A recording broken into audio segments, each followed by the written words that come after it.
大約喺2014年嘅時候，我攞咗7位數字左右啦，去開咗第一間眼鏡鋪。由第2年開始，已經即時開多咗2間鋪，分別喺旺角同埋尖沙咀啦。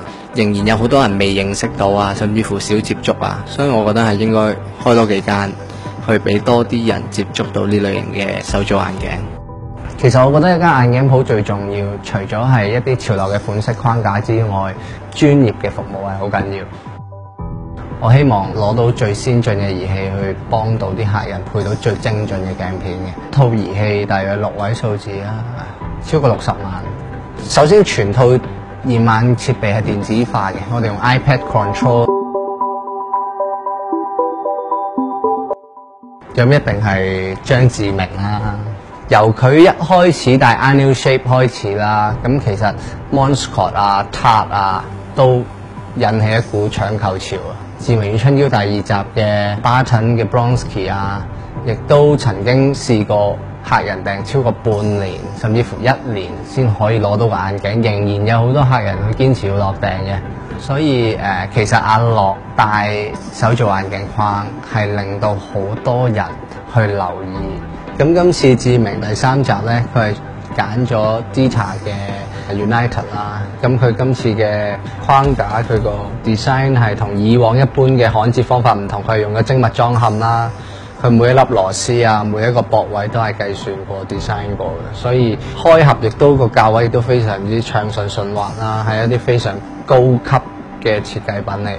胎比一般嘅金屬比較硬啦，硬得嚟都有彈性啦。可以方便易於調校，最主要係佢夠輕。近年連鼻托都流行咗用鈦金屬。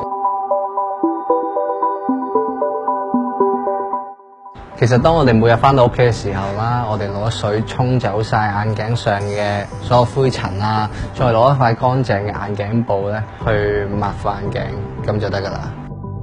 保養膠架方面咧，我哋公司引入咗日本嘅眼鏡研磨膏啦。其實你搽少少落個鏡框上邊，用眼鏡布一捽咧，你就可以去除鏡框上面所有嘅花痕噶啦。咁當然啦，太深嘅花痕就去唔到啦。我哋亦都有蔡司嘅抹眼鏡紙啦，因為好多人其實唔中意戴塊眼鏡布出街嘅。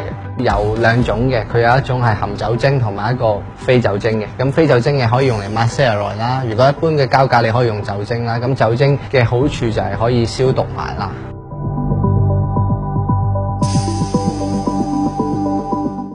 我平時最常戴嘅一副係我而家戴緊呢一副咯。呢一副係 X-Fusion 嘅501W 啦。咁其實個 W 嘅意思就係 Warehouse， 係我哋第一副我哋公司同一個品牌合作嘅成品啦。咁亦都係我哋嘅2週年嘅特別版。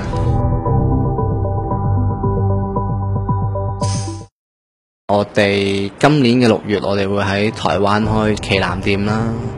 進軍國內咧，都係我哋嚟緊嘅目標嚟嘅。